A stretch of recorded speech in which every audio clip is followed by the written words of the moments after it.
I'm going to call to order the June 11th, 2024 Town Council meeting. Please stand for the Pledge of Allegiance. And Mr. Wadsworth, would you lead us, please?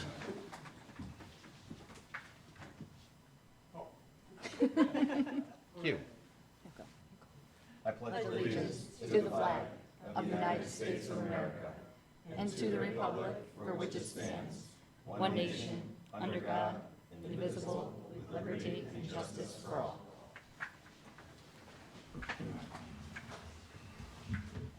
Okay, we will start off with presentations and recognitions.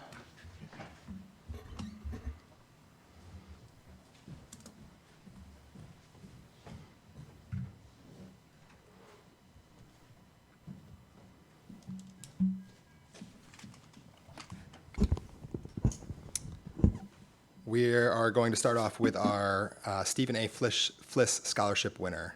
If you would care to join me.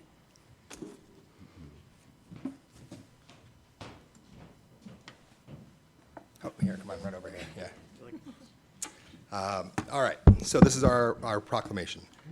Whereas the Stephen A. Fliss Scholarship was established in 1985 and dedicated to Stephen A. Fliss, who served as town manager of the town of Farmington from 1955 to 1985, and whereas the scholarship was established for Farmington residents seeking a college degree in public administration and/or public service, and whereas Leanne Jahoff of Farmington submitted her application to the Stephen A. Fliss Scholarship Committee, and whereas the Stephen A. Fliss Scholarship Committee unanimously chose Leanne Jahoff's application and has approved a scholarship award of $500, and whereas Leanne Jahoff serves as a justice advisor to the Connecticut Juvenile Justice Alliance, founded and chaired a nonprofit organization called Pathways for Yemen, and interned for Connecticut Citizen Action Group, and whereas Leanne Jahoff has been honored with memberships to the National Honor Society, Spanish National Honor Society,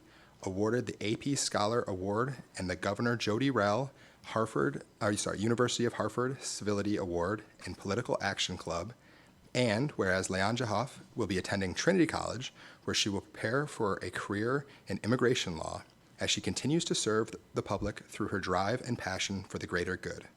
Now, therefore, be it resolved that the Farmington Town Council commends Leanne Jahoff on her scholarship award and hereby encourages her continued success with her future studies. Dated at Farmington, Connecticut, this the 11th day of June, 2024, Joe Capitafaro, Chair.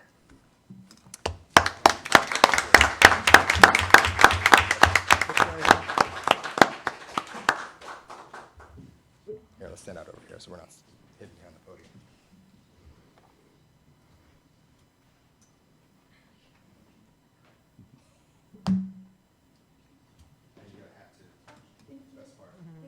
Congratulations. Right.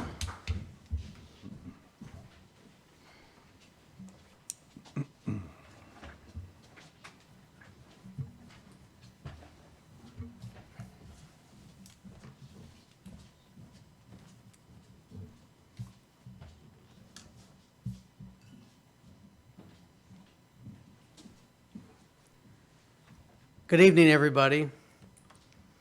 It is my pleasure as a proud member of the Farmington Rotary to present this proclamation for our 50th anniversary. And I'm presenting it to you, Mary Lou, in honor. Would you like to come up? If you all want to come up, come on up. You know me, I'm always good for a party. Brian, I hope you have enough hats up there. Come on. Just the wrong one. Now I see. Yeah, now you said Did I it. get him? Way to go. I blew it. All right. And really, this is in honor of your father, Dwight, who started the Farmington Rotary. So I just want to recognize that and you and your family for all that you've done for Farmington. Thank you. But I will also like to say, whereas the Rotary Club of Farmington was chartered on May 30th, 1974, and has been instrumental over the last 50 years in helping to make the town of Farmington a better place to live, work, and raise a family. And whereas the Rotary Club of Farmington has raised and donated more than $500,000 for other charitable organizations in town, including the Land Trust, Stanley Whitman House, Farmington Library, Camp Current, Special Olympics, the Yukon Health Center, and whereas the Rotary Club of Farmington has provided over $200,000 in scholarships to local students to continue their education beyond high school. And whereas the Rotary Club of Farmington has regularly mentored students in the alternative high school and has conducted valuable annual training about the importance of pollinators to all second graders. And whereas the Rotary Club of Farmington has promoted creative thinking and writing by sponsoring the annual essay contest for 5th and 6th graders at the Westwoods Upper Elementary School. And whereas the Rotary Club of Farmington has annually honored first responders and veterans with special recognition events. And whereas the Rotary Club of Farmington has annually hosted a holiday party for seniors involving the FHS Madrigal Singers, who the club annually supports. And whereas the Rotary Club of Farmington has built numerous infrastructure projects, including pavilions on the Farmington Rails to Trails, Habit for Humanity, housing, and a footbridge for the Land Trust Aqueduct property. And whereas the Rotary Club of Farmington has annually supported the Salvation Army with seasonal fundraising. And whereas the Rotary Club of Farmington has annually conducted a well-known 5K trail race, bringing hundreds of runners to Tungus Mead and supporting the FHS crew team. Now, therefore, let it be resolved. We congratulate the Farmington Rotary Club for their positive contributions to the town of Farmington and for celebrating 50 successful years of community service. Dated this 11th day of June 2024, Farmington, Connecticut, Joe Capodiferro.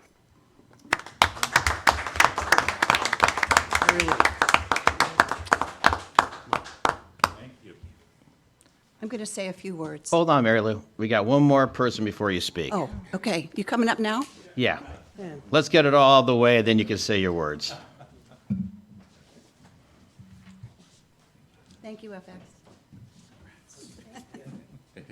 Excuse me. Thank you, Mr. Chair. I will be brief. I just wanted to first congratulate Leanne on her award, well-deserved, and you're going to do great, as you already have. So this is for the Rotary. From the state of Connecticut, General Assembly, official citation introduced by Representative D'Amico, Representative Cooley, Senator Slapp, and Senator Lopes. Be it hereby known to all, the Connecticut General Assembly offers its sincerest congratulations to the Rotary Club of Farmington in recognition of your 50 years of recognizing and supporting so many deserving residents and nonprofit community organizations in Farmington and Unionville. For a half century, through fundraising and charitable donations to numerous civic groups, providing scholarships to deserving high school students, mentoring and engaging elementary students, honoring seniors, first responders, and veterans, and building numerous infrastructure projects, you have enriched and inspired your community, which is forever in your debt. The entire membership extends its very best wishes on this memorable occasion and expresses the hope for continued success. And it's dated today at the State Capitol in Hartford, and it's signed by the President of the State Senate, Martin Looney, Speaker of the House, Matt Ritter, and Secretary of the State, Stephanie Thomas. So congratulations, one and all. Thank you. Well deserved. Thank you. All right, congrats. You have to speak, so you're going to get it. There you go. You're going to speak. Thank you. We'll get pictures. Congrats. So thank you. My dad, Dwight Wadsworth, was a founding member of the Rotary Club of Farmington. So 50 years ago, 11 guys sat in the living room, Reservoir Road, and said, let's get our Rotary Club here. So 50 years later, I'm sitting in a restaurant with these people weekly planning our next event for the town of Farmington and beyond. So his whole philosophy about Rotary was have fun, make friends, and raise thousands of dollars for the town, people, state, country, and the world, because we are a global group of do-gooders. When people say, what's Rotary? I always say, oh, we're just a bunch of do-gooders, because we have so many interests and so many aspects and so many different members that we all support each other in our interests and try to make a difference in the world. And I think we do. So thank you all. Thank the town, the state, to FX. He's a member. He's also a very busy person. And we really appreciate your support. So thank you.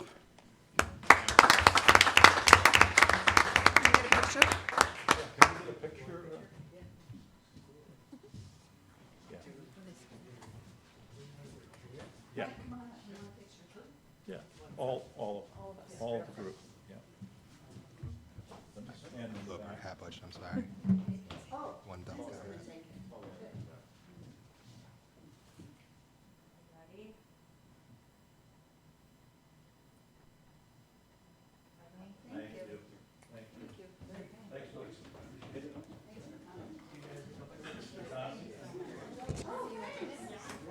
Patty, you're up. Your choice. You're more than welcome to. Thing is, there's no one here to.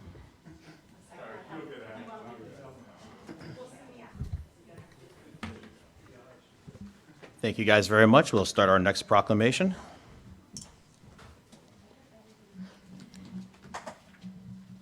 Whereas the month of June is recognized internationally as Pride Month to commemorate the Stonewall riots of June 1969, where people in the LGBTQ plus community in New York City courageously fought back against harassment and discrimination. And whereas the town of Farmington cherishes the value and dignity of each person and understands the importance of equality and freedom. And whereas Farmington denounces prejudice and discrimination based on age, gender identity, gender expression, race, color, religion, marital status, national origin, sexual orientation, or physical disability. And whereas the town of Farmington believes that a diverse population leads to a more vibrant community and appreciates the cultural, civic, and economic contributions of the LGBTQ plus community. And whereas the town of Farmington believes that every human being has the right to live their life openly as who they are. All are welcome in Farmington to live, work, play, and prosper. Now, therefore, be it resolved that the Farmington Town Council hereby proclaims June 2024 as LGBTQ plus Pride Month in the town of Farmington. And we call upon our community to recognize the contributions made by the LGBTQ plus community and actively promote the principles of equality, liberty, and justice. Dated this 11th day of June, 2024, at Farmington, Connecticut, signed Joe Capitaferro, Chair, Farmington Town Council.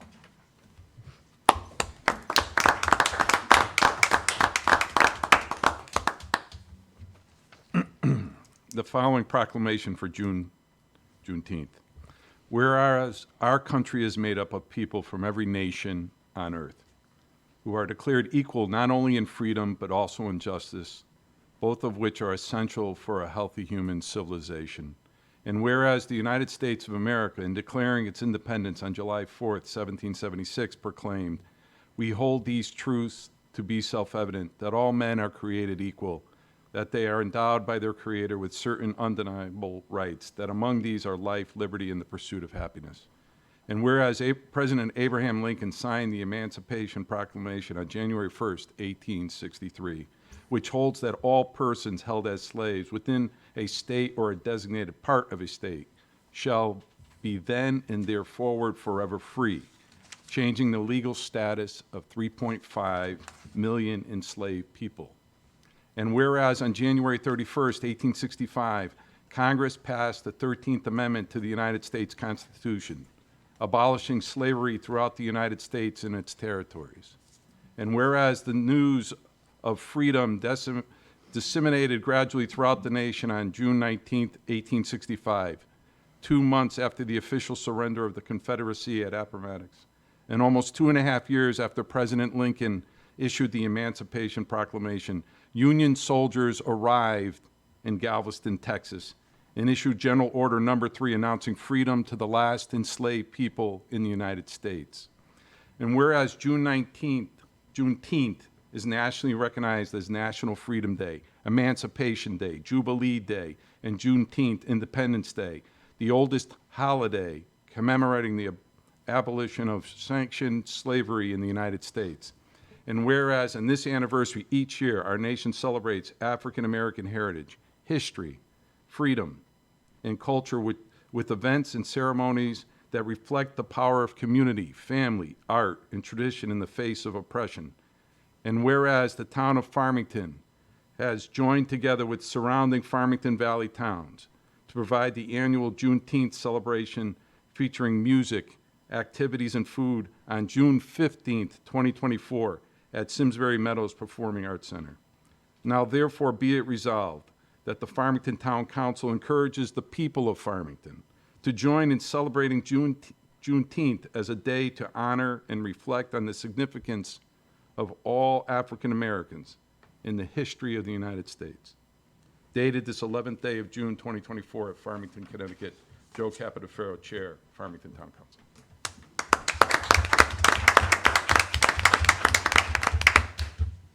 Thank you, and I will read the last one.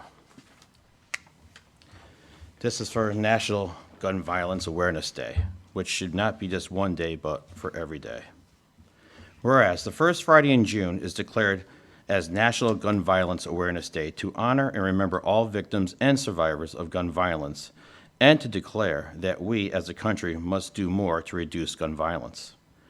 And whereas every day more than 100 Americans are killed by gun violence and are 25 times more likely to die by gun homicide than people in other high-income countries. And whereas support of the Second Amendment rights of law-abiding citizens go hand in hand with keeping guns away from people with dangerous histories. And whereas on January 2023, Hadia Pendleton, a teenager who marched in the presidential inaugural parade, was tragically shot and killed just weeks later.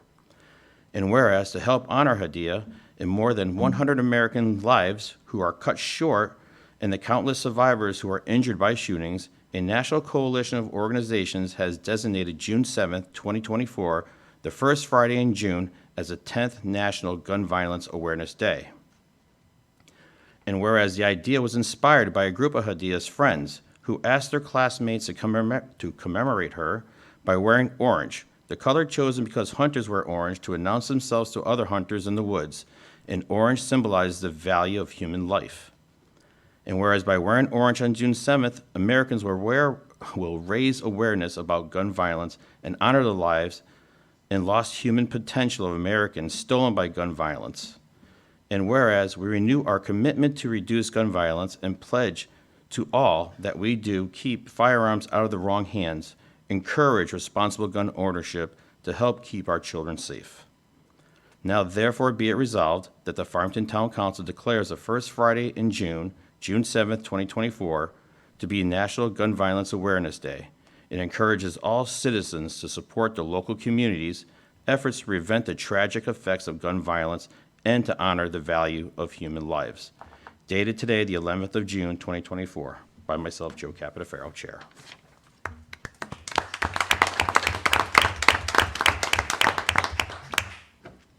And now we'll go on to Section D, Public Hearing, which we have none. E, New Items.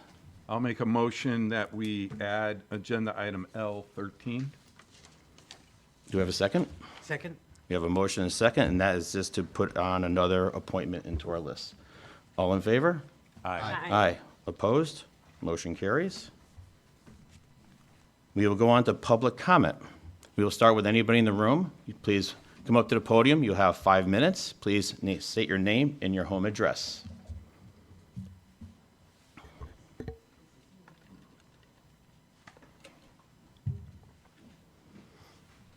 Hello. Hello. My name is Arlene Klein, and I live at 43 Cope Farms Road.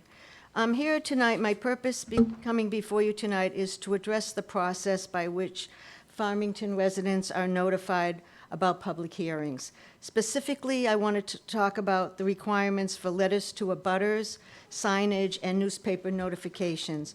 I know the town is fulfilling the requirements stated in the Connecticut General Statutes, but those statutes lay out the minimum requirements, and I believe doing only the minimum does not serve the best interests of Farmington residents.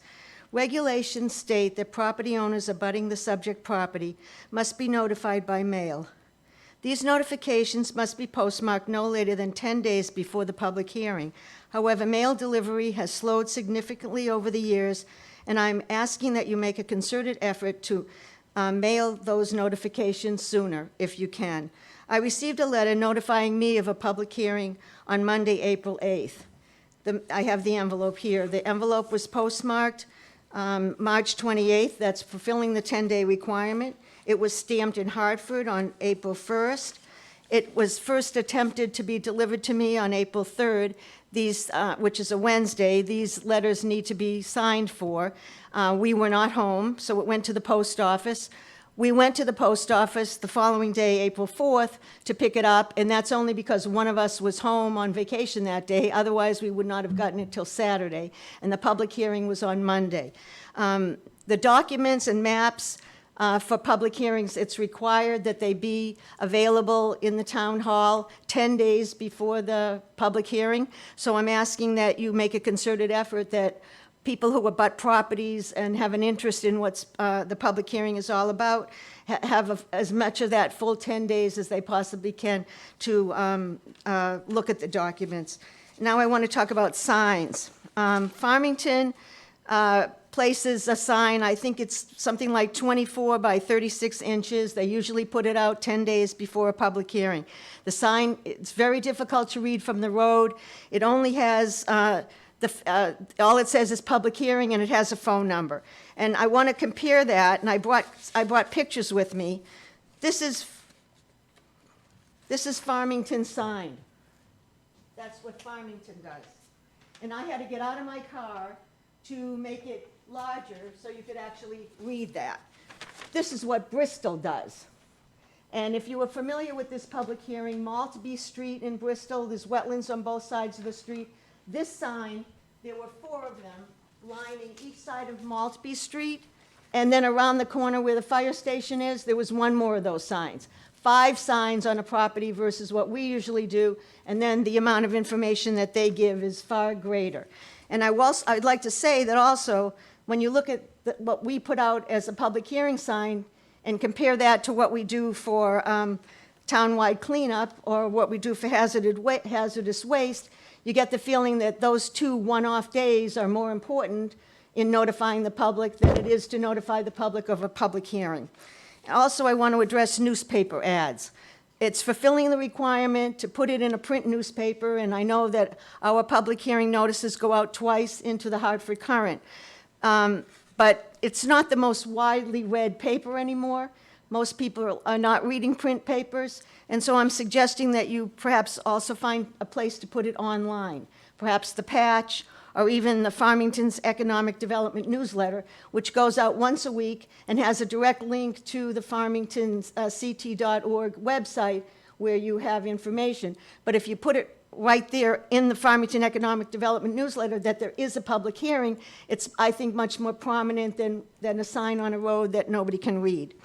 Now, I also want to talk about when a project is addressed in a public hearing and when it's addressed in a townwide referendum. The pickleball courts and the splash pad are being constructed on town-owned land.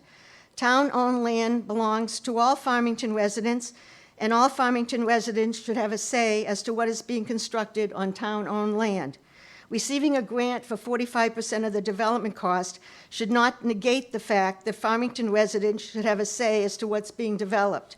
Farmington taxpayers will be responsible for whatever costs are not being picked up by that grant, and they will also be responsible for any ongoing expenses, maintenance, water and electric usage, insurance, liability, employee salaries, and costs down the line when these structures need to be repaired or replaced. And there's probably things I haven't even thought about. Therefore, the decision should have been put to a town-wide referendum. With that said, even holding the public hearing on the pickleball courts and the splash pad was mishandled. Land was being cleared, trees were being taken down, and a parking lot was being laid out in anticipation of the pickleball courts and the splash pad before the application was presented to P&Z and before the public hearing. We got the impression, the few of us that were online, is that the public hearing was an afterthought. This was well underway before the public hearing. It was almost like, oops, you know, what happened? We didn't do a public hearing. So the people you represent have a right to express their opinion regarding town projects before the bulldozers begin, especially when they have a financial impact on the townspeople. Thank you. Thank you very much. Anybody else in the audience like to come up? Anybody online, Cap? Oh. If you just state your name and your address, you have 5 minutes, sir. My name is Edward Gilardi. I live at 1 Ship's Oak Lane, Farmington. I'm going to be impacted by the splash pad and pickle court. I don't understand how you could pick up a site like that. There's very little, even though I'm at a residence now, going up and down the street. Simple things like, who's it going to be open to? The general public? Is it going to be open to different organizations? Can a day care center bring the children there to play? What's going to happen with the parking lot? You're going to have little kids driving around. You still have people going to the golf course. You're going to have people attending the pickle, whatever you call it, courts. It seems very disjointed. Is it a good mix to have young kids going where most of the older folks, I mean, I enjoy the golf course. It's a real asset for the town of Farmington, but I think it's being destroyed by these additional options being taken. I want to know who asked for the splash pad. Is it the residents of Farmington, or is it a certain group? Because I can't believe in the town of Farmington that people would rather be going to a splash pad than having a little swimming pool in the backyard for the kids. It's for the kids, it's fine, but I think it's a bad place. It'd probably be better off by Tungus Mead Park or something like that, because it's got more open space, you have a big parking lot, and you can build it wherever you want it, because it's a large pad, unless, of course, it's a problem with the water table, whatever. Another thing I don't understand is nobody came through the neighborhood to tell us about the impact it might have on Cove Farms Road and their residents. Maybe the butters got some letters. I'm about maybe a quarter of a mile away from the golf course, if you're going through somebody's backyard. What about the projected noise? Now we have people that have a nice, quiet neighborhood. What's going to happen all summer if they're going to have kids there from, say, 9 o'clock to 6 in the evening? There's going to be noise. And nobody asks how's it going to affect the quality of life in that neighborhood. We're going to probably have additional traffic coming through. If you're going to tell me it's going to be open to open public, which it probably would be, you're going to have people coming in from Plainville, Bristol, Plainville, I don't know. It just seems that there's no transparency and no real communication. I already see that they already have a foundation laid by the parking lot for some kind of a building. I don't know what that's going to do, but there, as far as I know, I haven't seen any setup any place, like in the town hall or any place. Maybe there is one, how it's going to be laid out, dimensions. But what's going to be the capacity of the splash court? I mean, nobody says anything, and it's a big mystery. Then I find out it won't be completed now until September 24th. And I don't know, I mean, talk about money being tight. I know in the firehouse at Tungus Hose, the air conditioning went out, and they're telling me that there's no money in the budget to get it fixed on a short-term basis. They had to go borrow air conditioners from Mrs. Porter's school now to clear, to cool the building. And is that the way you're going to treat the fire department? I mean, it just doesn't seem right. That's all I got to say, but it's just, I don't know, a lack of transparency of what's going on in our own town. Thank you. Thank you. Anybody else? Kat, anybody online? Yes, we do have a hand raised. Jay Tulin. Hello, can you guys hear me at all? I want to just make sure. Yes, Jay, welcome. How are you? Good. How you doing, Joe? Hello, everyone. So it looks like you have a pretty big agenda, so I'm going to try and make this as brief as humanly possible for me. I have two things that I'd just like to bring up that I have in progress and nothing finalized yet. I've continued to be interested in community events of some kind. And there's two things that I'd like to just mention that I'm working on with some folks in town. The first one, after the events of October 7th in Israel, I attended a vigil at Emmanuel Synagogue. And at that event, Pastor Gibson and Rabbi Rebecca Goldman of the Farmington Valley Congregation, which is in Simsbury, but she lives in Farmington, spoke at that vigil. And I reached out to them with an idea I had with what I initially thought would be a diversity event that the American Jewish Committee, which I am a member of, has put on. We've met 3 times.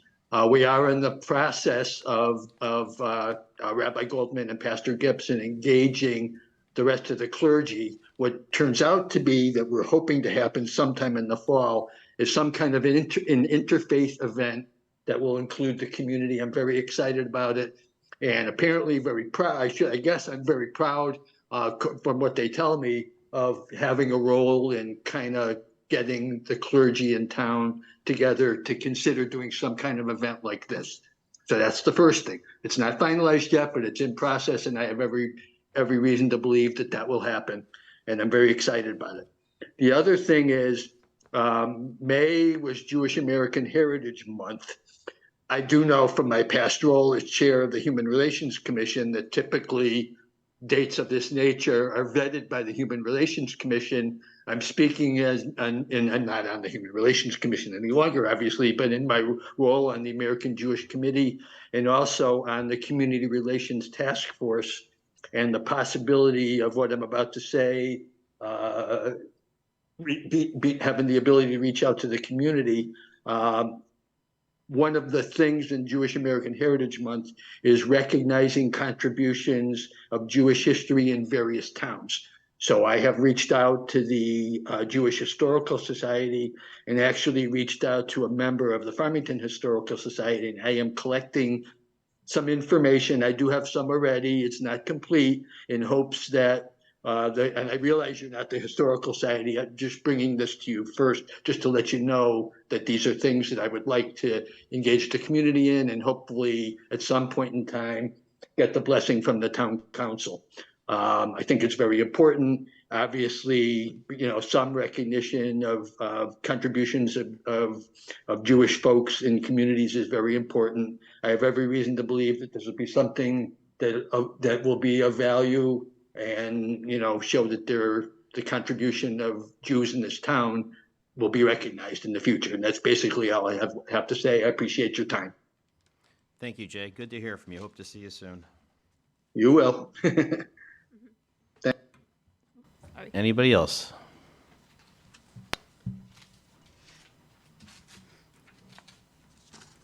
That's it. That is it. Okay, we will close public comment and go over to G.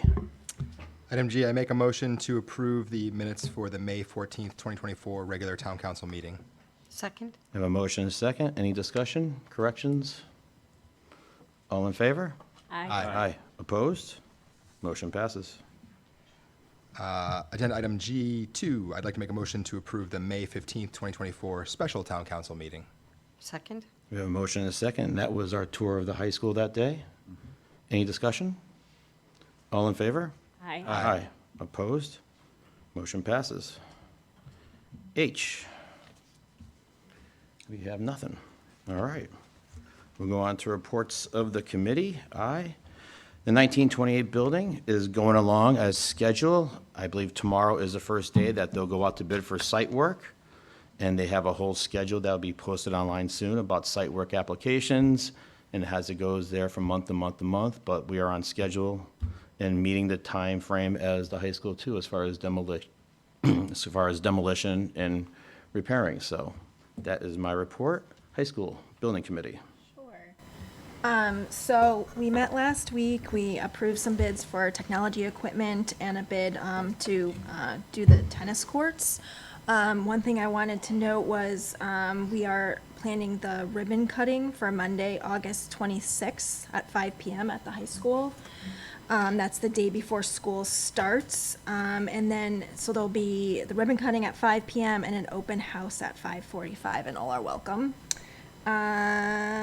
Just a reminder that to accommodate the final stages of construction, the high school site will be unavailable for the rest of the summer starting tomorrow. And our next meeting is next week on the 19th at 5 p.m. Thank you. So I just had a quick question on that.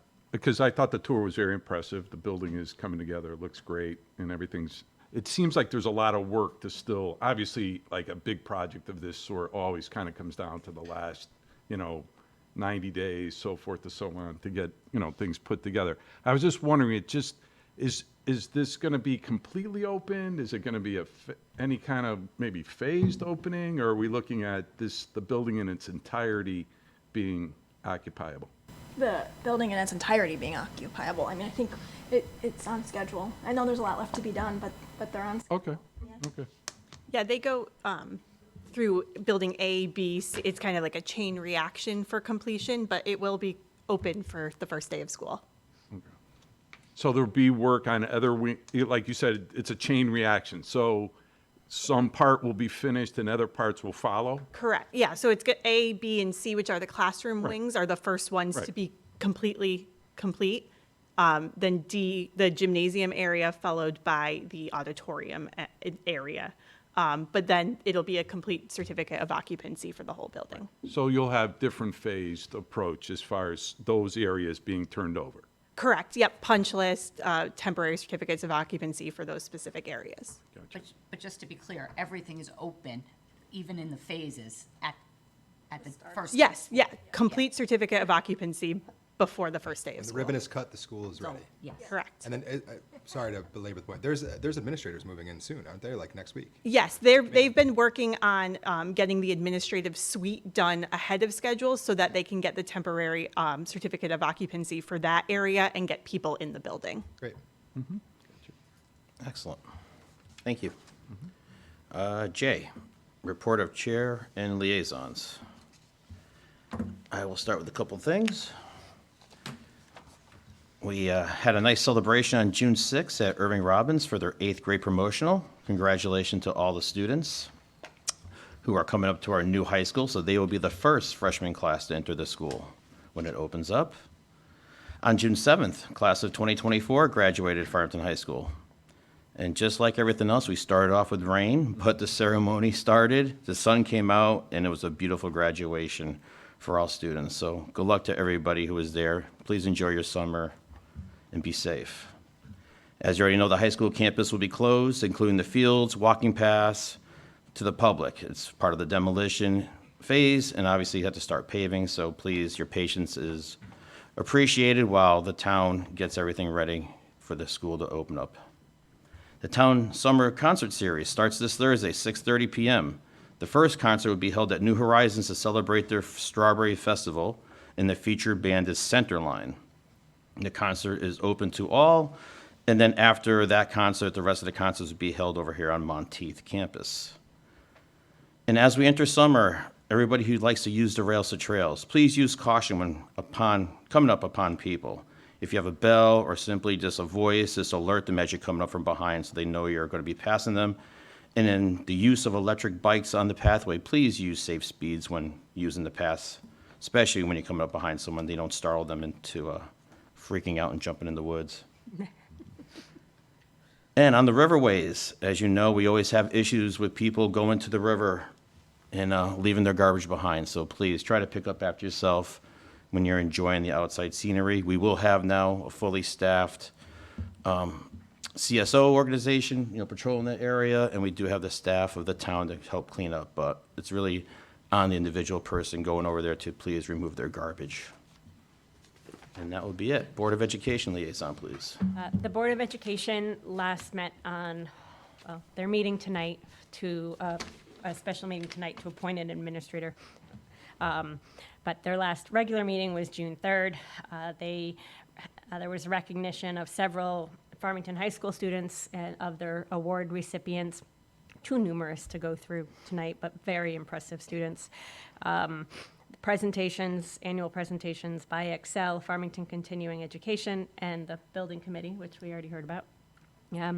They also adopted and repealed several policies. These are typically policies that are outdated or don't comply with new laws, but of maybe particular significance to parents is that the graduation requirements for the class of 2027 and beyond have been updated to now require personal finance management and financial literacy, which is mandated by the legislature, and now our policy matches, but that's a change.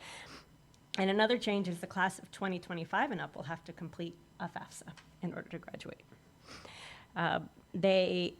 Additionally, they approved the ad hoc committee recommendation regarding redistricting, the scenario that I mentioned at the last time. This will be effective for the school year 2025-2026. It will be moving certain addresses from East Farms to Noah Wallace, redistricting certain addresses from East Farms to Union. This is housing that has not yet been built, so these families aren't really impacted because there aren't families there yet. And it will shift the pre-K from Noah Wallace to Westwoods.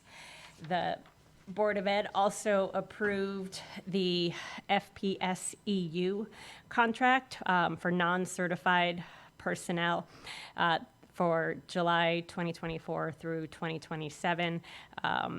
It creates, in year one, it's a 2.4% GWI, year two, 2.7, and year three, 3%, and there's some changes to health insurance premiums and other language regarding vacation time and retirement that was made. And finally, just a note, Kim Wynn, the assistant superintendent, has announced that she will be retiring effective December 2024. Excellent. Thank you very much, and thank you to our Ms. Kim Wynn for all that she has done for this town for many, many years. Conservation, Inland and Wetlands. Nothing significant to report. Conservation and Inland Wetlands continues to meet regularly. They continue to have applications for projects and a handful of cease and desist orders and violations that are still being evaluated by town staff. Thank you. EDC. The Economic Development had their business breakfast on Wednesday, June 5th, and they had a keynote speaker, Mr. Sean Scanlon, who is the Connecticut State Comptroller. The breakfast was well attended. The next meeting for the EDC is June 26th, and they continue to work on a bunch of different initiatives, and they're working hard to make things happen in Farmington. And that's all I have for them. Excellent. I think we also, we honored the Mott Corporation for Business Yes, of we the did. Year. Sorry, I should have mentioned that, yes. An old business, but new to Farmington. Right, right. As they said. TPZ. Town Planning and Zoning has meet on their regular scheduled basis. I would say one of the important projects that came through recently is specialty transportation needs a yard to be able to. They're the new company that has the bus contract for the school system, and so they have a site on the Britton Avenue. That was a couple meetings ago where that was approved, and obviously, like Arlene talked about tonight, procedurally, it's just. That didn't need the type of notice that other places had to have because where we were up at the pickleball courts. But it was a lively debate, and it got approved, and so that's going to go in New Britain Avenue, especially transportation. And then obviously one of the other ones a while back was this pickleball court. I think maybe some dates got a little crunched together in that front-end schedule for approval, and I think everybody's learned from that, and I think things will smooth out in the future as far as planning out those front-end schedules, being a little more cognizant of durations that you need to have. So, but All right. those were really the two big points. All right. We will move on to the town manager report. Kay. You have the written report at your places, just that the town of Farmington will be celebrating Pride Month throughout June, and so there's plenty of activities going on. The Juneteenth celebration, as I think we mentioned it last time, but that will be held on Saturday, June 15th at the Simsbury Meadows Performing Arts Center at 1 p.m. In other news, I'm pleased to report that we received a recreational trails program grant in the amount of $208,000. Dylan Riley, our civil engineer, and the engineering department applied for funding through the Connecticut Deep Recreational Trails Program Grant. This is a planning grant for a recreational trail along Route 4 towards West Hartford. And that he's been working with the bike committee on this grant.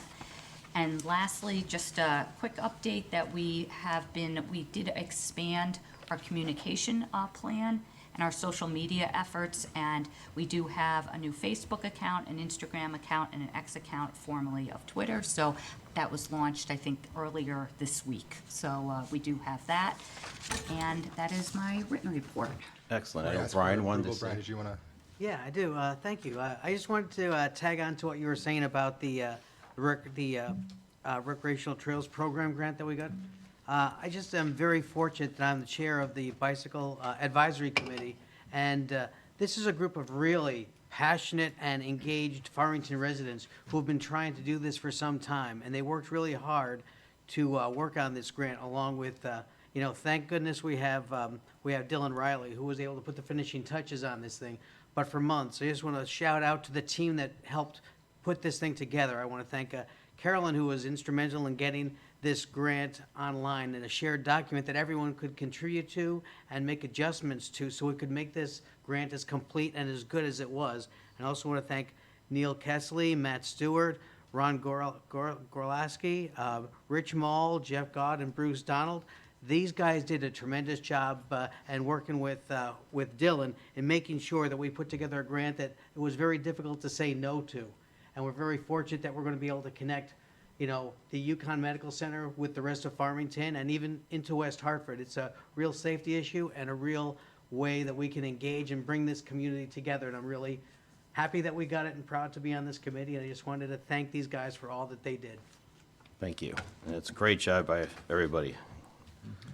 Make a motion to approve the town manager's report? Second? Got a motion and a second. Any discussion? All in favor? Aye. Aye. Opposed? Motion passes. Agenda item L, appointments.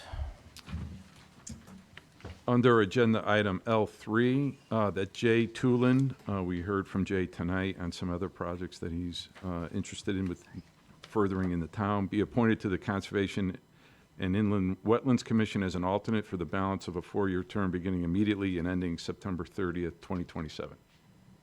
Second? Got a motion and a second. Any discussion? All in favor? Aye. Aye. Opposed? Motion passes.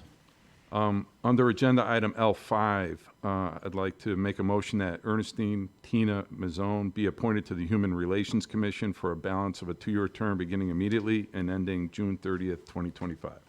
Second? Got a motion and a second. Any discussion?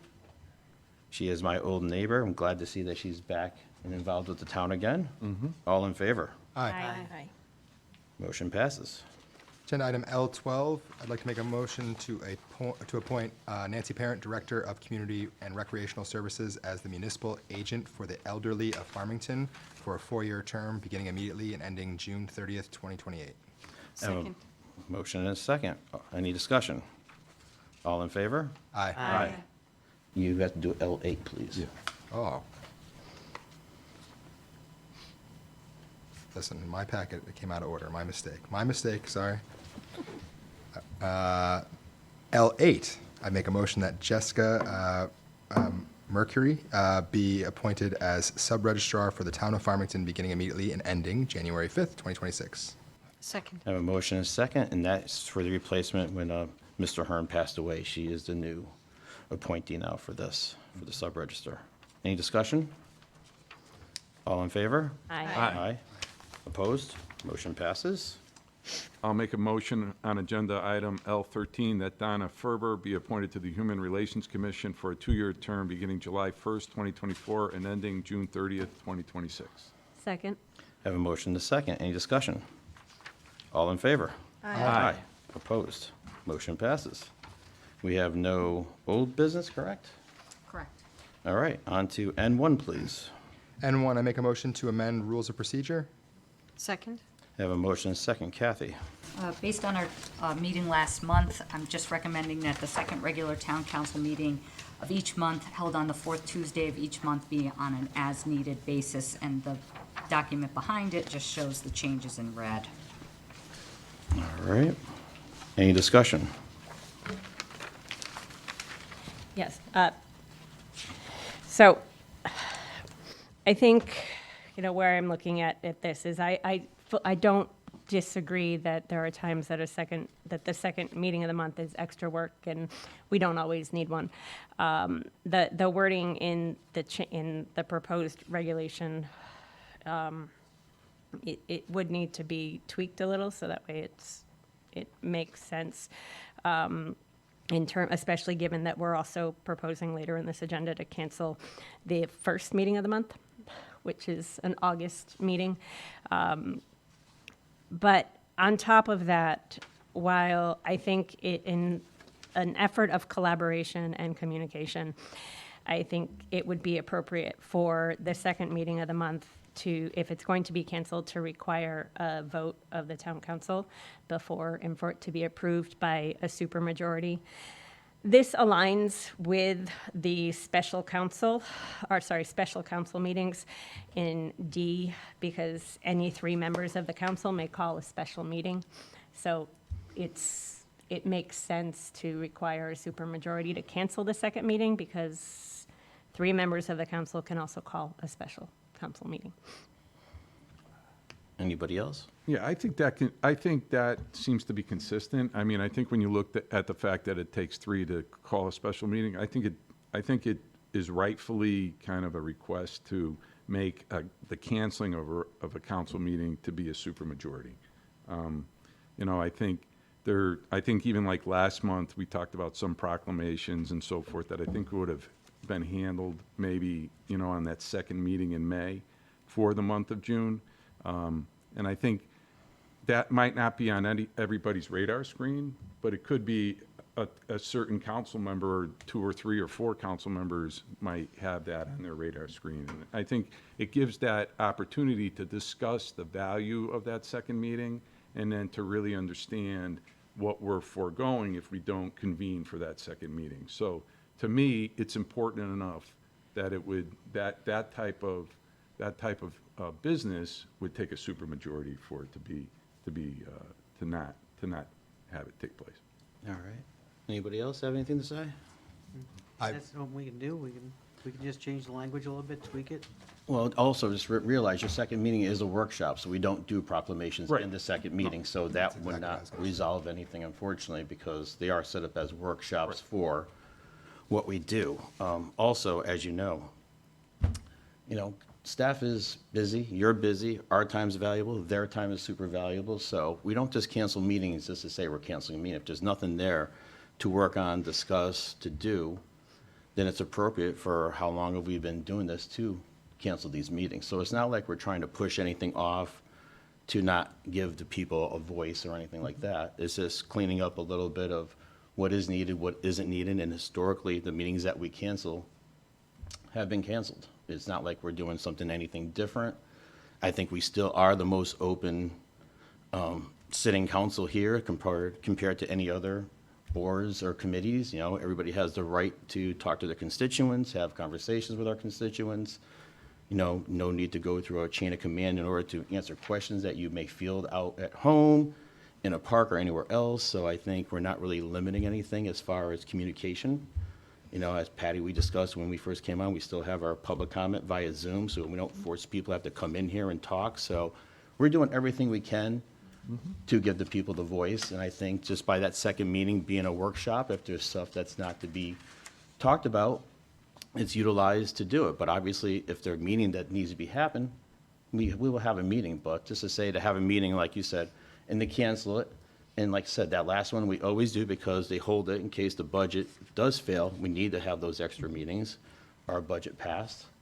So it was just a matter of procedure to go ahead and to cancel that. I also think putting the meetings together, I said last time, and I won't belabor the point, but I think having meetings for the sake of having meetings can be tough. To echo Joe's point, because it's a workshop meeting, we're not doing proclamations, things like that. Those are always in the first council meeting that we have. I also just want to take a minute to recognize that I think one of the most meaningful things that's happened in the past 8 weeks was done behind the scenes by town staff in securing the extra grant money for pickleball courts and all the other projects that we got done last time. That's all things that town staff is doing, you know, on our residents' behalf behind the scenes and putting, I think when we meet, we should be meeting for meaningful things. And I would also just one more time echo that everyone at this table is engaged with the community at other meetings. It's one of the parts of being a town council. I mean, I know Patty just reported on 2 meetings that she attended, you know, wetlands and Board of Ed, and there's many meetings for those things. Sarah, Joe, everybody's at meetings. So I do believe that we are still very available to the public. On the supermajority vote, I don't necessarily feel strongly about that, but given that, I wouldn't really change any of our procedures. I would keep it as presented in this. Yeah, and if I could just say, I mean, I'm not saying that staff is certainly doing, staff is doing excellent work, and they are definitely got a lot of work to do. And I don't think anybody's trying to, I'm certainly not looking at this to try to burden staff. But I do think having workshops and seeing that we have residents who come up with some things that, you know, they have noted in the past that maybe are things that we could address or at least begin to talk about in that second meeting to be constructive on how we plan going forward. We have a lot to do in one meeting, the initial meeting, whether it be proclamations and all the other business that we conduct in the first meeting. And I think that second meeting strategically could be used to really kind of look at some of these other things that we maybe just don't take the time and have the time to do, i.e. report from the town planning and zoning and the Board of Ed and these things. Instead of a quick 3-minute report, there might be an ability to develop a larger conversation and a more pointed and focused conversation in a second meeting on some of these things. And that would be agendas that we collectively could maybe think about, maybe like put forward. So I wouldn't want to necessarily burden staff, but I do think as far as a level of governance, it might be beneficial to look at that second meeting as how do we leverage that second meeting to be something that's really strategically important for us to kind of further our abilities to take a look at how we are doing business, how we could do business, you know, in any different way or, you know, in a more focused way, or, you know, so I do think that's where I think that could be a positive development. Yeah, it could be, and I understand what you're saying, but unfortunately, I think we as a body are the fiscal responsibility, so we can discuss all we want about TPZ, we are not TPZ. Right. And it's not for us to go and tell TPZ, you're doing this, you're doing that, just like we can't go to Board of Education or anybody else. No, So just sometimes to have those type of conversations is a moot point. We're going to say, hey, we discussed at town council level, and we don't like the way you're operating something or this or that. So I think those type of concerns need to go through TPZ and those channels in order for them to handle those kind of things. They really don't really come from us. Again, you know, the stuff that we deal with is the goals and objectives that we laid out in the beginning of the year for the town manager and our staff to fulfill. We go through those goals, you know, and we open those up again, then we can go ahead and add and move different things around to what's important for the town and what's not as important. You know, obviously, it's a living document. It changes, it breathes just like everything else. So times change, it changes too. So again, I think those sort of things that we're looking at to do, we wouldn't be accomplished in that second meeting. I mean, I would differ a little bit. I'm not talking about micromanaging commissions and elected bodies. I'm not, but I'll give you an example, right? I'll give you an example.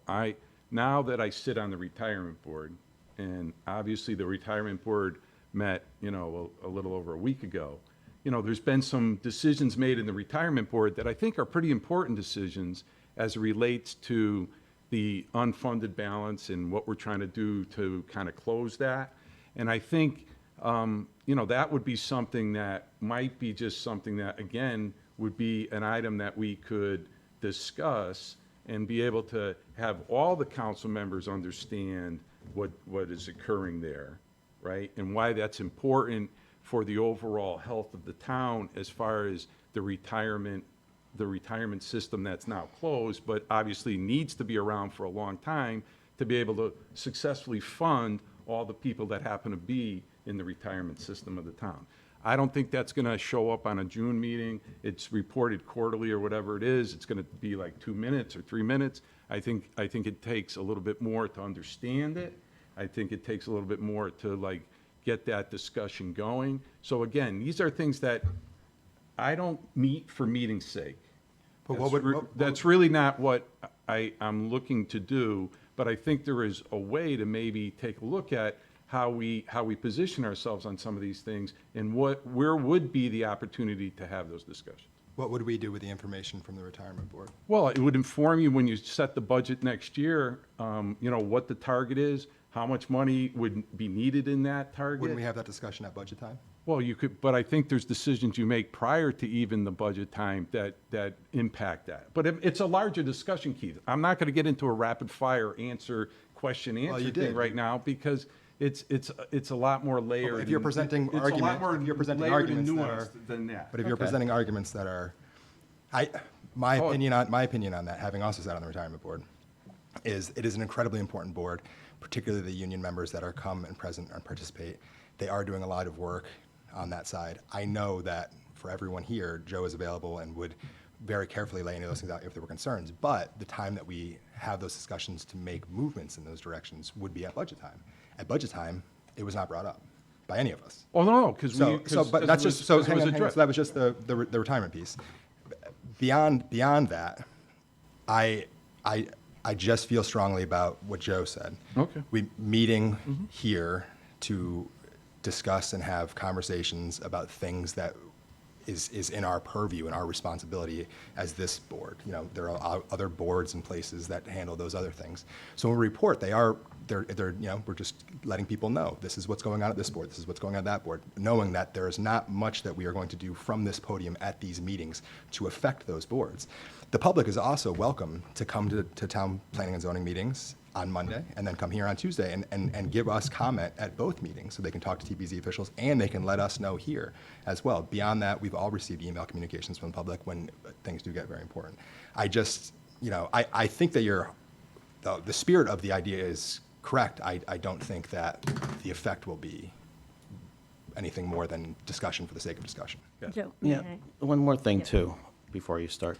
Obviously if something does come up that's big, Kathy has her weekly meetings with her staff, so obviously she does her town manager report, so obviously if there's a blimp that needs to be discussed here, it will be brought up in her report to us, and then we can go ahead and further get information on that one too. So it's not like we will ever be limited on information of things that are going that people need to know about, or we as a body needs to know about. Patty? Two things. First, when I mentioned communication, I was talking about communication among members of town council regarding what types of meetings may be needed, what the issues are, what's happening. Second, I think it's not, I would piggyback a little bit on what Dave said, but for example, I'm gotten an email about the noise from the car shows at the Polo Grounds. Town council has control to change the noise ordinance. So that's not a TPZ issue, but that also would not be on our first month agenda. And I think also by canceling this, by not having a second meeting already scheduled, it also, you run into an issue of just not accomplishing some of the special workshop type opportunities. Looking at the proposed calendar for next year, there's a second meeting in January. The second one in February will be capital. March 12th, 15th, all those are budget. April 22nd, I assume, is if the budget doesn't pass. So there's no proposal to have that. There just aren't that many second meetings already proposed. And and in our strategic plan, there's the creation of subcommittees that have not been created yet, and there's other tasks that this body should be doing and accomplishing. And by canceling the second, by not requiring some type of discussion among the council before that second meeting is canceled, then we're foregoing opportunities that that maybe others don't know about. And I think by having communication about whether or not a meeting should be canceled, I think there's benefit to that. I also just want to point out that to change the rules of procedure as proposed, it does require a 2/3 vote of the members present. Okay. Anything else? I don't know. I'll just say, on the one hand, I don't really have any strong feelings on making this change needing a supermajority vote. I don't have strong feelings about it. I could be okay with that. I think some of the discussion tonight, I don't necessarily agree with what everyone's saying and why we need this. I think that we have all worked really collaboratively. Not really sure what workshops are missing that we're not doing in terms of all of our other liaison and committee work. You know, just speaking from my own experience being on the building committee, it is a bit heavy lift. I know our town staff is very, very active and burdened with that. One thing that I even forgot to mention in my report on the building committee is I know last month we talked about all the work that our staff did to get the additional money, the reimbursement money, but what I didn't learn until the next building committee meeting was that Kat was pretty much working 24/7 on that project for our town. So I have some concerns about overburdening our staff for no reason. That being said, procedurally, I don't really have a problem making the rules consistent. If we have the ability to call a meeting with 3 members, then making a supermajority to cancel a meeting. And then that goes to the point where if I believe if council members feel like there's something very important that isn't being addressed, you can reach out to the town manager, you can reach out to Joe. There's procedures here to address those. So I think some of the discussion, like while I understand where it's coming from a little bit, I think it's a little exaggerated. I'll just put that out there. I agree. All right. Anybody else? So it's a 2/3 vote that has to pass the change in the rule? I think that's what it So, says in the rules for I just want to, I think last week, the only part that I'm confused on is last week when we were talking about, or last meeting, excuse me, doing something about the second meeting, I thought that we had the conversation where the preference was to just eliminate it and then add it as needed. So I think that's where some of this was born out of, right? That's what the discussion seemed like to me, at least at the table. But it seems that that's not the preference. So I guess my question is the preference to always have a second meeting schedule, always, and if there's not something, a workshop, whether it's CROG comes to present to us about the bridge or something like that, that's a workshop, and there's nothing like that on the radar, are we, as a group, finding something that we want to discuss at that meeting? Or would we then cancel it? What's the preference from the group that prefers to have the second meeting? Can I? Sure, yeah. I think my preference is to have the second meeting scheduled. If there's nothing to discuss, cancel it. Okay. Because essentially, I think, and this is not in any way personal or accusing anyone on this council, but I think over time, you can end up with a situation where if it calls for one meeting a month, then you lapse into one meeting a month, because that's just the way boards that I've been on before, I mean, have happened. It's you look at what it requires and you do the bare minimum. And I think having the opportunity, having it in the rules of procedure, consistent with how it's been of 2 meetings, but allowing the town council to cancel the meeting, and I think it should probably allow the town council to, instead of specifying the town council would cancel the second meeting, given that we're canceling the one in August, I think it should be the town council by 2/3 majority can cancel any meeting. Because otherwise we couldn't cancel the August meeting under these rules of procedure. And then so, like, with May, where there wasn't a workshop to be had, and we wanted to cancel that meeting, you know, that was what was brought up. I just, my confusion and my pushback in May was that we should come, open the meeting, and maybe just if there's public comment, we take the public comment and then we go. Even if it's a 5-minute meeting, then was important for us to do. And I push back on that based on, again, our attendance in other public meetings and us being available to the public, and I would still push back to that. understanding that we maybe don't agree on that part, would you have held a May meeting, a second May meeting, and found something to fill it in, or would you have been comfortable I in canceling think it? my preference would have been to have had a communication before we sat here. Like a phone call from Joe to say, hey, thinking about canceling the second meeting in May. Do you think there's anything that I'm not thinking about that we should be talking about or doing? I think something I'm not saying to everyone, but I'm saying some type of communication across the aisle that just says, this is what we're thinking of and putting on the agenda. I agree. I also do think that it could be beholden on us as members, and again, not to point at anybody. Knowing that Joe sets the, meets when you meet on Wednesday, right, usually, with Kathy to discuss the agenda, that it could be a conversation that could be had on Tuesday, or, this is something that is coming up, I don't know if it's on your radar, we'd love to get it in the second meeting in May or in June or wherever it may be, and then that could be a discussion that could be branched out from there, and then it could come back after he meets, and that's where the conversation could happen. And I think last time in May, though, we didn't know that the May meeting was proposed to be canceled until we. I understand that, yeah, I got you there. Can I just say a couple of things? Certainly. Yeah. One of the things that I think is important to note is that, and it's coming up, is the meeting schedule. And I think that we typically, for 10 years, have not had an August town council meeting, and we set it as an agenda to do it. And I don't think that's really appropriate, because we never have it. So to say, let's cancel as needed.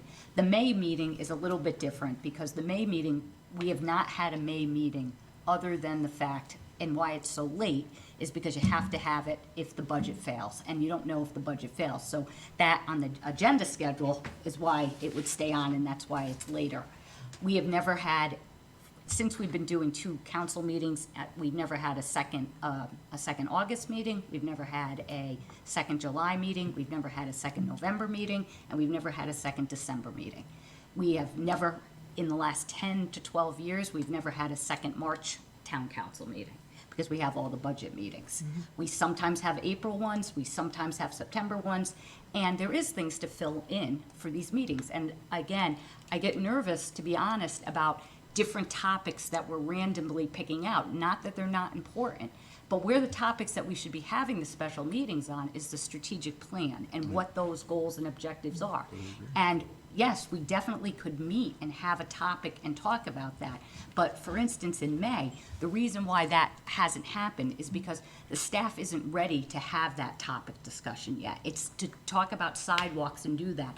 We just came out of the budget. We're running around with the 1928 building. We're running around with the high school. We're not ready to have a big sidewalk discussion. And I think we should be driving back to that and on what the goals and objectives are. And again, there is always stuff to talk about, and we could have a meeting on it, but I would like the meeting to be as productive as possible, and us spending our time on what we have to get accomplished now, and we have a long-term goal with the strategic plan to say, now in September, we're gonna have I'm sure we're gonna have a workshop meeting. We're gonna have to decide, are we gonna take on sidewalks, or are we gonna take on the fire station building committee? That's what the second September meeting is gonna be geared for. That's what I envisioned it as.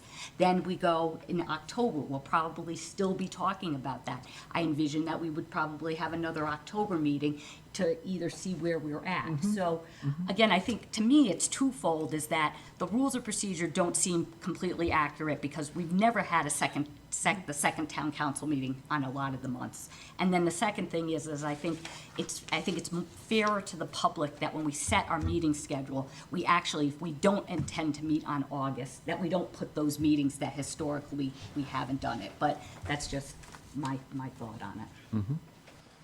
And you have to add in the last second money that we just received from D'Amico, SLAP, and everybody else. So obviously, there's been running around with, $400,000 of new projects for the town.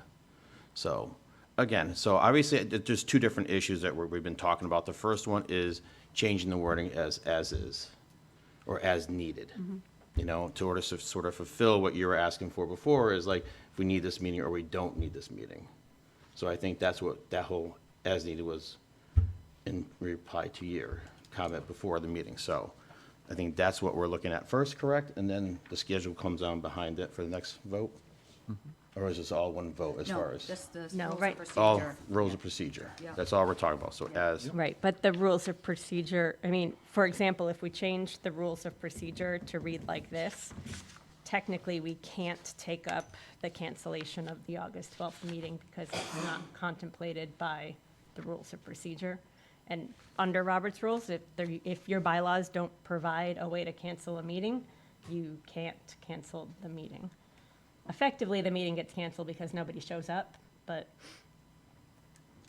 so it's a combination of. What do you mean by people don't show up? People in the audience or No, people in the council? The council doesn't, so if you don't have a quorum, the meeting is canceled. But technically, so it gets into semantics. That is, because, you know, Yeah. who's Yeah. going to do that, really? You're Right. going to, like, not show up now at a meeting? But having the rules of procedure be consistent, it's, Patty, can you, I'm sorry, can you explain, so why, why couldn't you cancel the August meeting by making this change? because all this change would allow for the second town council meeting to be canceled, and wouldn't August 12th, isn't that the first one in August? But why couldn't the regular town council meetings will be held on the second and fourth Tuesday of the month? Are you saying because we've spelled out that the second meeting can be canceled, that makes it seem that the first meeting could not be canceled? Right, yeah, because it says shall, so that means you have to do it. Yeah, but that's, I mean, if you just left it as is, I mean, these have been our rules of procedure, then the rules of procedure are wrong for. Yes, we- I understand Yeah. that, but, Yeah. you know, just because, you know, as long as we're talking about it, getting them to reflect actual practice. Well, I mean, again, you could either leave it as is, leave it, don't make any changes because they're wrong, if you're going literally, because we don't meet on, a lot of times we don't meet on the second and fourth Tuesday. We have Monday meetings for the budget, when we set our meeting schedule up. So, I mean, that whole sentence, if you're taking it as very literal, is not accurate, because, you know, if you look here on the next agenda item, we're not meeting because I think it's a holiday, and so we're meeting on that Monday. We meet on another Monday, and so we don't meet on a Tuesday, we meet on a Monday. So we really open up a big can of worms, don't we? So table N1 and just move on Yeah. to the next. Okay. Yeah. So do I just state that? So I'm going to table N1, and we're going to move on to N2. Oh, do I take a vote to table? Wait, You have to, technically, you don't, table only puts it to the end of the meeting. Oh, gotcha. But, So yeah. I would like to withdraw. withdraw N1. Do I- Second. Yeah, I don't think you need a second, because you've just. the Just gonna motion's no remove longer it. on The the- I'm going to go on to N2, and then if Yeah. Patty yells at me for that, I'm going to. I'm just trying. I'm just kidding. All right, so I'm on to N2. Withdrawn N1. We're going to take another swing at this. To approve the town council meeting schedule for 2025 and set the date of the annual town meeting. Second. Motion is second. Kathy? So we do this every June, so just so you know, this is the typical time. I have removed the meetings that historically have not been held, like I said, the second March meeting and the August town council meeting. The remaining meetings on the fourth Tuesday remain on the schedule with the understanding that they could be canceled if the workshop meeting is not needed. That was based on the language from what we talked about at the last agenda item. And then if you go through it, you will see that there are some Monday regular town council meetings because of, on Monday due to Veterans Day. And that's, what day would that be? November, right? March 11th? No. November No, November 10th. November 10th with the 3 stars. Yeah, so that would be a Monday. So there are a couple of Monday meetings on here. All right, any other discussion on this? So we're okay with changing the Monday meeting? We're good? All in favor? She has a discussion point. I just want to say, I have no problems with the meeting agenda as proposed. I just think we will need to go back to the rules of procedure at some point to get them to line up. And that's kind of what I was going to say. I have no problem with the schedule, but the rules and procedures, I think we're going to have to revisit. But Kathy, I appreciate that August isn't on here, because I think it's better overall for the public to just know that there Right. isn't going to be an August meeting. Right, yeah. Like I said, we haven't, probably 10 or 12 years, we haven't had the August or the March meeting, so Yeah. just taking it off. I think that makes sense. All right. All in favor? Aye. Aye. Opposed? Motion passes. N3, N3, to cancel the August 13th, 2024 regular town council meeting. And that's it's a change from what's on your agenda. It should be the 13th. Second. Motion and second. Discussion? Oh, Kathy, I'm sorry. Again, I think we've Yep, hit with talked that about one. this. Thank you. All in favor? Aye. Aye. Opposed? Motion passes. N4, make a motion to recommend the release of 4,157 square foot piece of town open space property to WD2 LLC in exchange for 4,751 square foot piece of property from WD2 LLC to be made permanent town open space for referral to Town Planning and Zoning Commission for the report under Section 8-24 of the Connecticut General Statutes. Second. Motion and second. Kathy? I have Shannon here, our town planner, that's going to go through this agenda item with you all.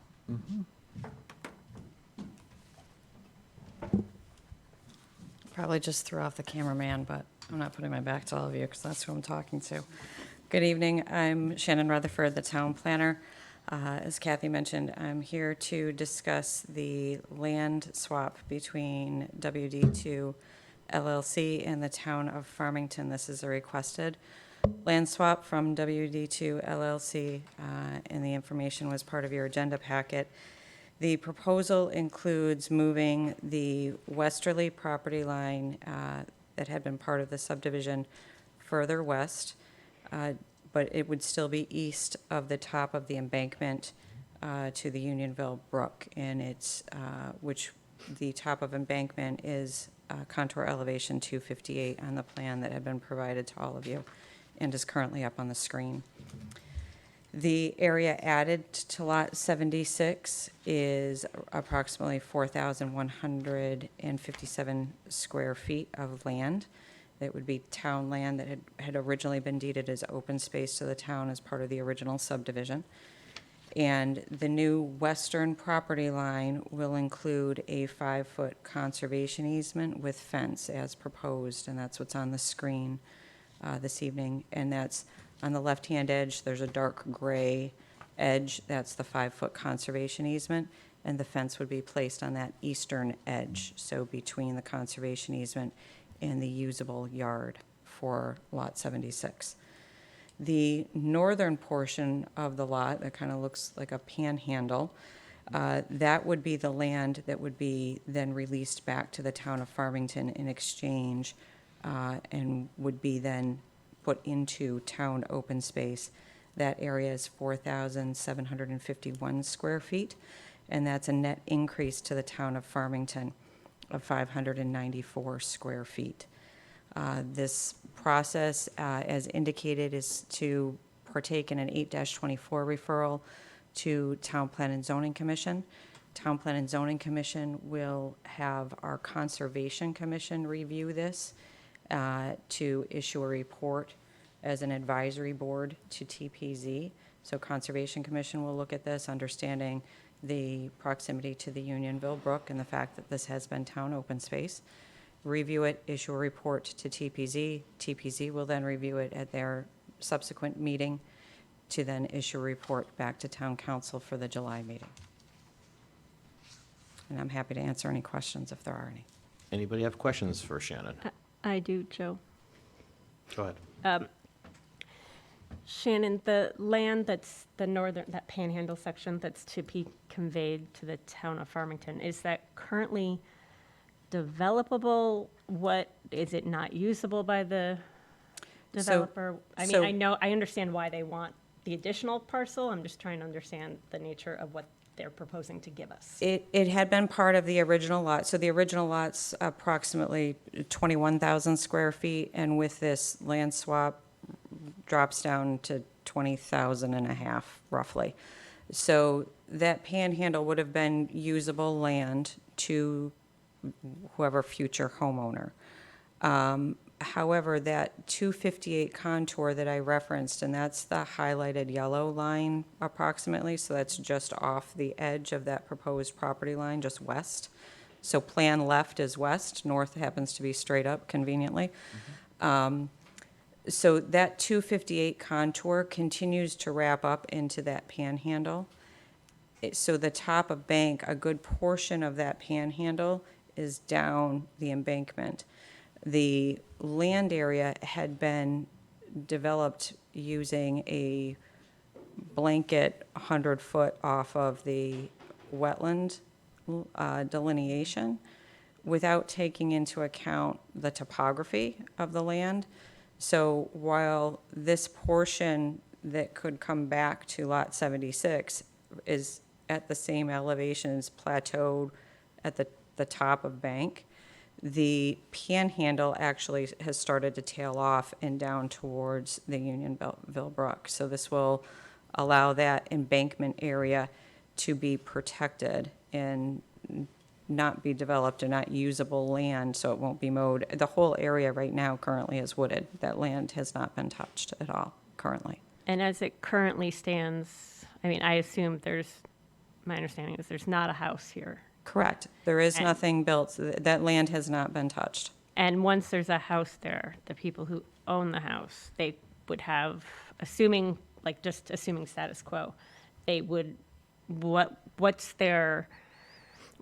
would they have to go in and clear? Would they have to go to inland wetlands first, or? So, I don't know what the so boundaries are. currently, so they would be able to use any portion of the existing lot that they wanted without. Without any approvals? Correct. Okay. So that's that's the approved lot with the Bridgehampton subdivision. And so that lot, most likely, would they clear up into the panhandle as part of developing the lot? Probably not.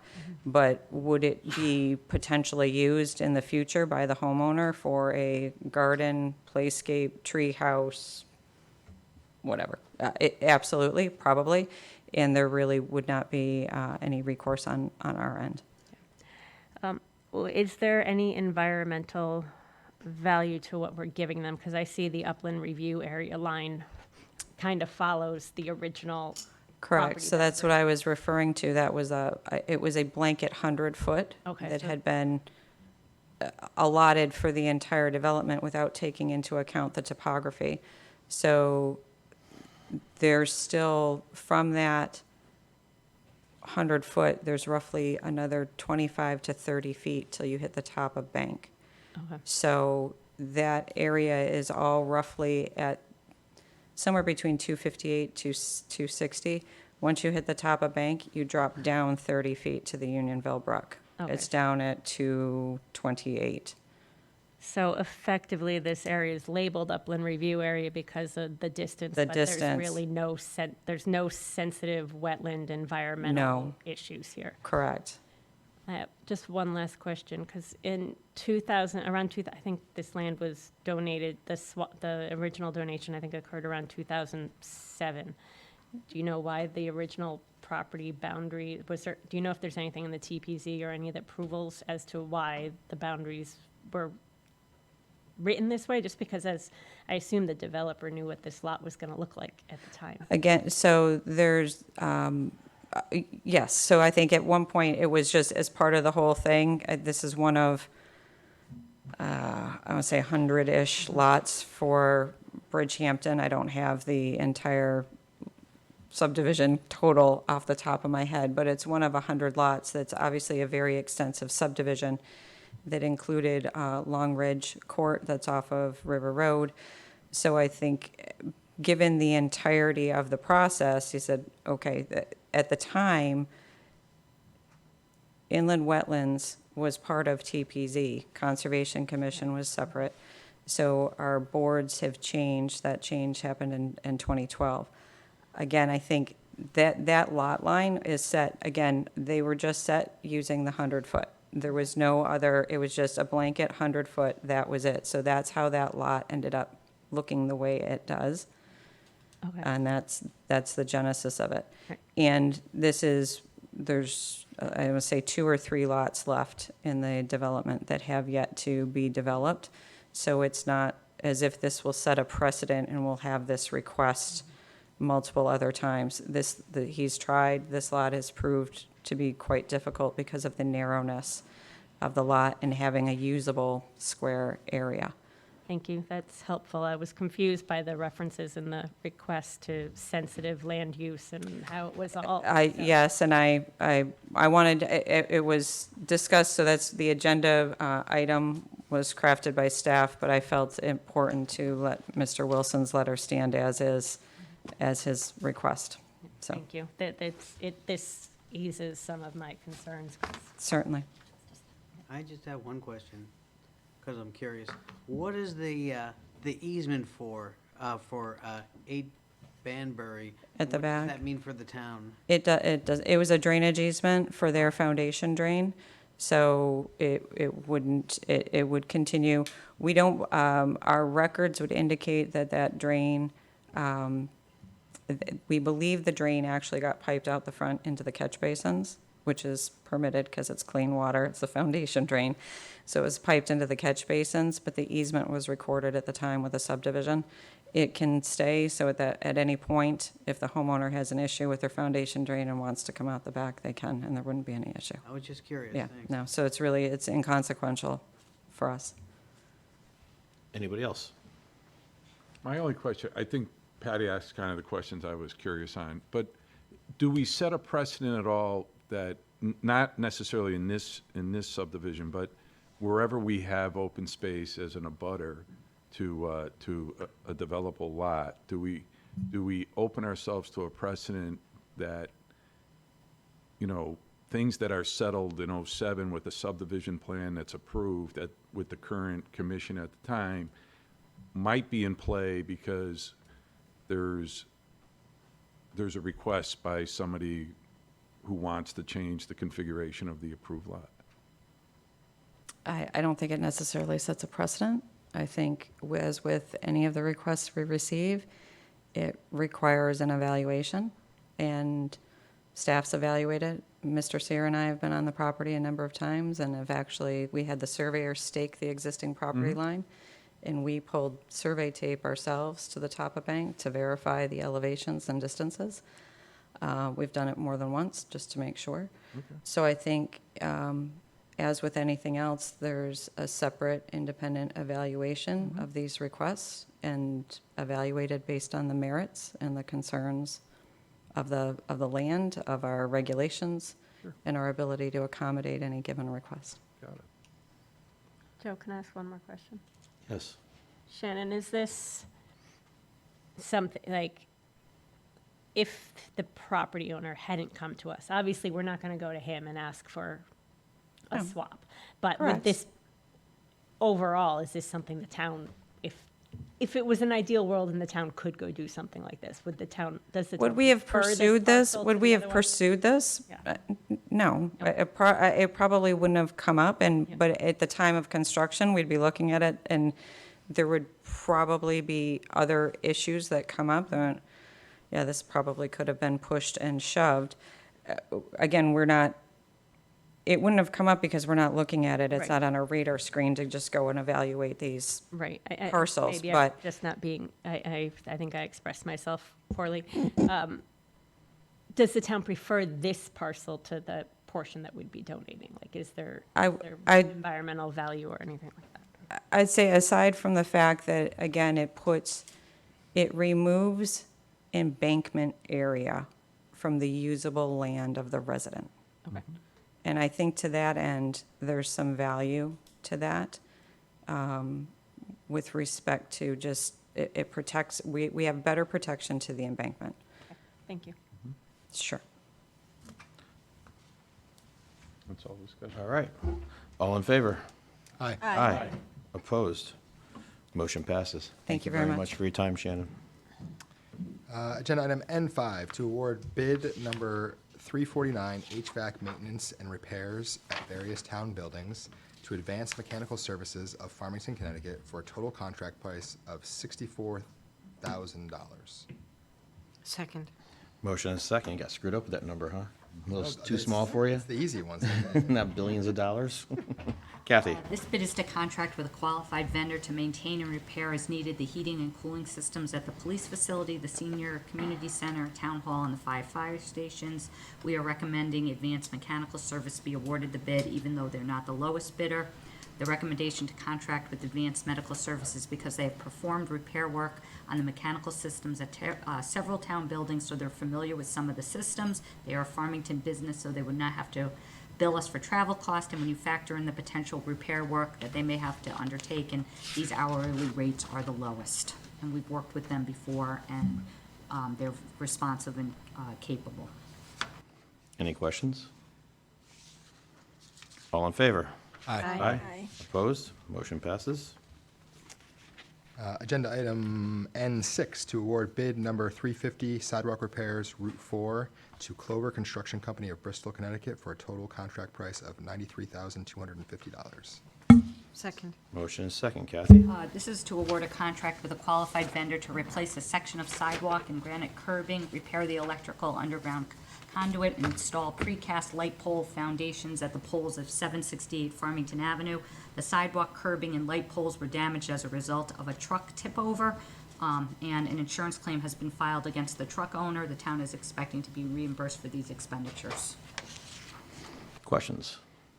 Kathy, when you say expecting, is that, can you provide a little color on? Joe? For the town is expecting to be reimbursed for these expenditures, what's the likelihood of what does expecting mean, likelihood, or has there been communication already? I think we'll probably hassle or have some discussion as to the total value of it. They've been put on notice that we are filing a claim for the repairs. But obviously, there's going to be a difference of opinion towards depreciation and things like that. This is a relatively new sidewalk. It's less than a year old, or 2 years old, less than 2 years old. So we should get, my guess is we'll probably get 65 to 75%. And I assume, and we have room in the budget for the 25 to 30%? Used for this type of thing, but we replenish it when we get the insurance proceeds. Okay, thank you. Anybody else? All in favor? Aye. Opposed? Motion passes. N7, to award a contract for the purchase of a 2024 Western Star 49X tri-axle dump truck to Western Star, Connecticut of East Hartford, Connecticut, at a purchase price of $249,100. Second. Motion is second. Kathy? This is to purchase a heavy-duty dump truck that will be used in the Highway and Grounds Division for their daily operations. And the unit being acquired will replace the 1998 heavy-duty dump truck. Funds were included in the capital budget. Questions? All in favor? Aye. Opposed? Motion passes. N8, to approve the following property tax refunds. Second. Motion is second. Any questions? All in favor? Aye. Opposed? Motion passes. There is no executive session, so on to adjournment. Make a motion to adjourn tonight's town council meeting. Second. Motion is second. All in favor? Aye. Aye. Opposed? Motion passes. 8:37. Have a good night.